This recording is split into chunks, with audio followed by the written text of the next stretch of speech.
Hi ಎಲ್ಲರಿಗೂ ನಮಸ್ತೆ, welcome back to our ಅಡ್ಗೆ ಹಬ್ಬ ಯೂಟ್ಯೂಬ್ ಚಾನಲ್. ನಾನಿವತ್ತು ಮನೇಲೆ ಹೋಟೆಲ್ ಸ್ಟೈಲಲ್ಲಿ ಹೇಗೆ ಕೆಂಪು ಚಟ್ನಿನ ಮಾಡೋದು ಅಂತ ಹೇಳ್ಕೊಡ್ತಿದ್ದೀನಿ.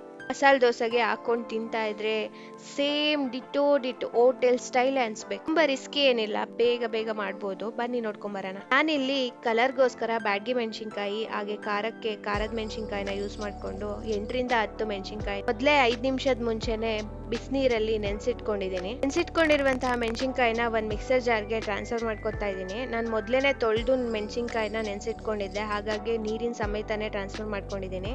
ಒಂದು ಚಿಕ್ಕ ಸೈಜ್ ಆಗುವಂತಹ ಈರುಳ್ಳಿ ಹಾಗೆ ಒಂದು ಗೆಡ್ಡೆ ಬೆಳ್ಳುಳ್ಳಿನೂ ಸಹ ಸೇರಿಸ್ಕೊಂಡಿದ್ದೀನಿ. ಇಡೀ ಆಗುವಷ್ಟು ಕಡಲೆಪಪ್ಪು ಹಾಗೆ ರುಚಿಗೆ ತಕ್ಕಷ್ಟು ಉಪ್ಪನ್ನ ಸೇರಿಸ್ಕೊಂಡು ಲಿಡ್ ಕ್ಲೋಸ್ ಮಾಡ್ಕೊಂಡು ಫೈನ್ ಆಗಿ ಪೇಸ್ಟ್ ಮಾಡ್ಕೊಂಡ್ರೆ ರೆಡಿ ಆಯ್ತು ನೋಡಿ ಹೋಟೆಲ್ ಸ್ಟೈಲ್ ಕೆಂಪು ಚಟ್ನಿ. ಇದನ್ನ ಮಸಾಲೆ ದೋಸೆಗೆ ದೋಸೆ ಬೇಯುವಾಗ್ಲೇನೆ ಮೇಲೆ ಹಾಕ್ಬಿಟ್ರೆ ರೆಡಿ ಆಯ್ತು ನೋಡಿ ಹೋಟೆಲ್ ಸ್ಟೈಲ್ ಅಲ್ಲೇನೆ ಕೆಂಪು ಚಟ್ನಿ.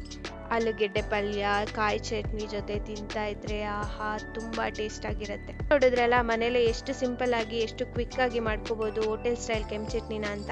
ಟ್ರೈ ಮಾಡಿ.